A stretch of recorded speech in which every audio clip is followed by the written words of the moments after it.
nossa aula 5 de noções de ressonância magnética.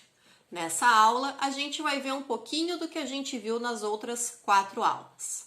Prontos? Então vamos começar.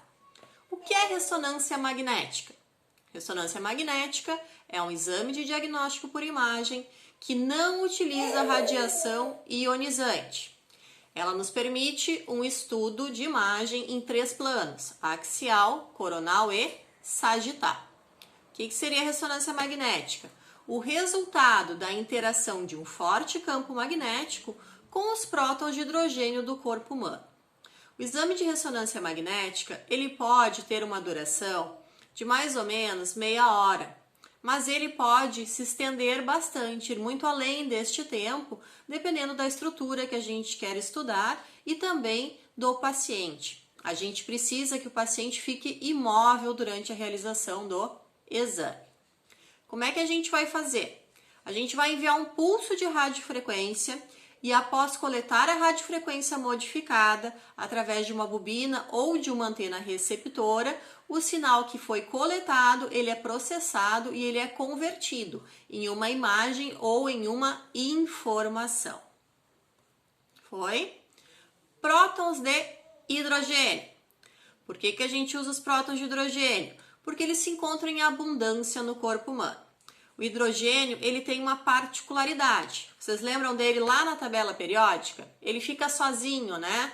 Por que ele fica sozinho? Porque ele é um átomo que ele possui características que nenhum outro possui.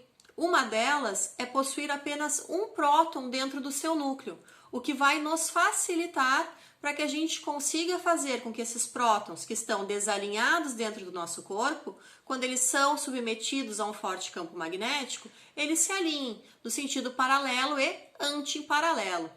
Esse alinhamento, quando ele está no campo magnético, a partir do momento que ele se alinha e depois ele vai se desalinhar de novo, ele vai emitir um sinal. E esse sinal que a gente vai coletar e esse sinal que vai nos formar a imagem lá de ressonância magnética. Bobinas de gradiente. As bobinas de gradiente, elas têm como função mapear o sinal de ressonância magnético codificado e vão formar os planos axial, coronal e sagital.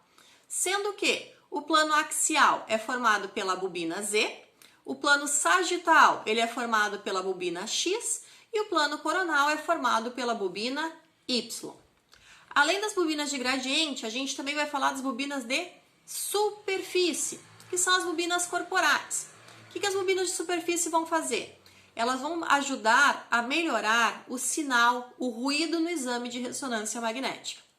A gente tem que ter cuidado quando a gente conecta elas lá no aparelho, para que o fio delas não entre em contato com a pele do paciente. Porque quando a gente está realizando o exame, esse fio ele tende a esquentar. E se ele chegar a encostar no paciente, ele pode causar queimaduras. Alguns exemplos de bobinas: bobina de joelho, bobinas de mamas, bobina de cabeça, bobina de corpo inteiro. T1 e T2. O T1 e o T2 são as sequências utilizadas na realização do exame que vão facilitar o reconhecimento das estruturas anatômicas, como a gordura, os líquidos corporais, as estruturas sólidas. O T1, ele é o tempo de relaxação longitudinal, se dá entre spin e rede. Enquanto que o T2 é o tempo de relaxação transversal, que vai se dar entre spin e spin. Em T1, as imagens ponderadas em T1 são caracterizadas por mostrarem a gordura brilhante e a água escura. Em T2, as imagens ponderadas em T2 vão ser caracterizadas por mostrarem o contrário, a água brilhante e a gordura escura. Então, em T1, gordura brilhante, água escura. T2, água brilhante e gordura escura.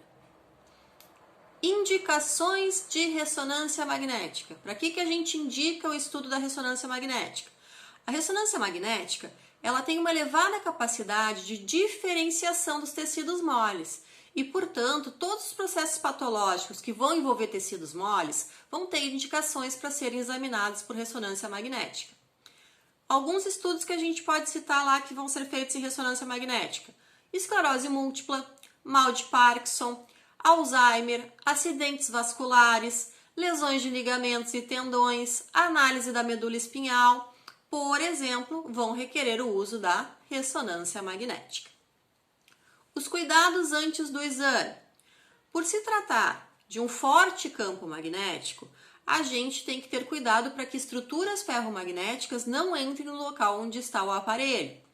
Então, maca, cadeira de roda e até os extintores que a gente usa na ressonância magnética, eles são de um material diferente. Eles são de um material que não é atraído por esse forte magneto, por esse forte campo magnético. Quando o paciente chega para realizar o exame, a gente deve orientar o mesmo a retirar todos os objetos que sejam metálicos, ou seja, aqueles ferromagnéticos, né? Então a gente pode citar as moedas, os cintos com fivelas, os grampos. E também a gente vai perguntar para ele se ele tem algum implante metálico, se ele tem algum marca-passo, alguma coisa que pode ser atraída por esse forte campo magnético que a gente chama de magneto. Contraste em ressonância magnética. Contraste em ressonância magnética, ele é a base de gadolínio. Gadolínio, que é uma substância paramagnética. O gadolínio, para que ele consiga ser excretado pelo nosso corpo, principalmente pelos rins, ele é um material pesado, ele é um metal pesado. Então, ele vai precisar ser ligado a um quelato. No caso deste contraste à base de gadolínio, o quelato que se usa é o ácido dietileno triaminopentacético, que é o DTPA. Ele vai se ligar a 8 dos 9 locais de ligação no íon do gadolínio e vai deixar o último livre para facilitar a abordagem das moléculas de água. Então, contraste em ressonância magnética que a gente vai usar é a base de gadolínio. Esse gadolínio ligado ao DTPA para que seja mais fácil a excreção dele, principalmente pelos rins. Foi? Então, gente, para finalizar, exame de ressonância magnética é um exame que hoje em dia ele é bastante usado e ele está em constante evolução. Usado principalmente porque ele não usa radiação ionizante, então ele não traz prejuízo para o paciente. O que a gente tem que cuidar? Para que estruturas ferromagnéticas, para que metais que sejam atraídos por um magneto não entrem dentro da sala de exame. O que a gente tem que cuidar também? Para que quando a gente for transportar o paciente, por exemplo, se essa ressonância está dentro do hospital e tu vai buscar o paciente lá no quarto, esse transporte, essa maca que a gente vai levar o paciente ou essa cadeira de rodas que a gente vai levar o paciente até a sala de exame, ela para na porta da ressonância magnética. Lá na ressonância magnética, a gente troca a cadeira de rodas normal por uma cadeira de rodas específica para resso. Troca a maca por uma maca específica para ressonância magnética. A gente tem algumas particularidades da ressonância. Por exemplo, pacientes que têm claustrofobia, eles não conseguem muitas vezes realizar o exame, porque eles vão ficar dentro de um local que é fechado, né? Então, para isso, algumas ressonâncias hoje em dia, elas já não têm mais só 60 centímetros de circunferência, elas estão com um diâmetro maior, um diâmetro de 70 centímetros. Existem também ressonâncias que não são de campo fechado, que são ressonâncias de campo aberto, que vão facilitar também o estudo para esses pacientes que têm medo de ficar em locais fechados. Claro que a qualidade do exame não é a mesma, mas a gente consegue também ter um bom exame lá de ressonância magnética. Existem aparelhos de ressonância magnética hoje em dia também, que eles são só para estruturas, por exemplo, só para estudo de coluna, só para estudo de punho, por exemplo. Também existem estudos hoje de ressonância magnética específicas para bebês, porque como não usa radiação, então já é um estudo aí que a gente tem. Existem 2 ressonâncias magnéticas hoje que estão sendo feitos estudos que são para bebês. Existe também a ressonância magnética fetal. Então, a gente também consegue avaliar o feto dentro lá do útero da mãe com um aparelho de ressonância magnética. Outra coisa que a gente tem que lembrar, o aparelho de ressonância magnética, ele constantemente emite um barulho, que quer dizer que o campo magnético está ligado, ele está sempre ligado, né? Ele não desliga.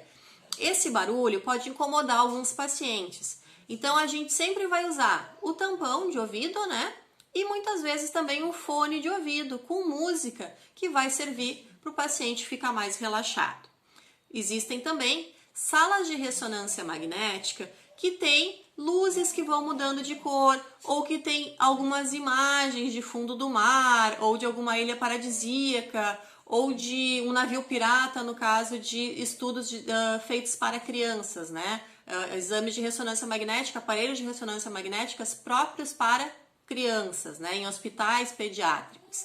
Então, muitas vezes tem a forma de um submarino, tem a forma do navio pirata, alguma coisa que vá atrair a atenção da criança para que ela não tenha medo durante o exame. A gente tem que falar também, tem que lembrar da ressonância magnética funcional, que ela serve para o estudo do nosso sistema nervoso central, principalmente do nosso encéfalo, né? Então a gente consegue, ao mesmo tempo que está sendo feito o exame de ressonância magnética, fazer com que o paciente esteja fazendo alguma atividade, para que a gente estude a parte do encéfalo que a gente tem interesse. Então é uma área que está em expansão, é uma área que está mudando e está inovando cada vez mais. Deixa eu ver o que mais que a gente precisa falar. Botão de quench. Esse botão que a gente só vai apertar em casos de extrema necessidade, extrema urgência. A gente nunca quer apertar esse botão. A gente vai apertar ele e aí o que vai acontecer? O magnético está fazendo com que aquelas bobinas sejam supercondutoras e sejam magnéticas, ele vai ser liberado através de dutos que são específicos para isso. E aí, então, o campo magnético ele vai enfraquecer ou vai deixar de existir, né? Para que se recoloque esse gás, o custo é muito alto. Então, além de que o aparelho vai ter que ficar parado, né? Até que se reponha esse gás. Então, a gente só vai apertar esse botão de quench em caso de extrema necessidade. Foi? Então tá, gente. Eu acho que se falando de ressonância magnética, de noções de ressonância magnética, é isso aí que a gente tem que lembrar. Qualquer dúvida que vocês tenham, a gente vai tirar agora às 7h30 na nossa aula ao vivo lá no Zoom. Espero vocês lá. Até breve. Tchau, tchau.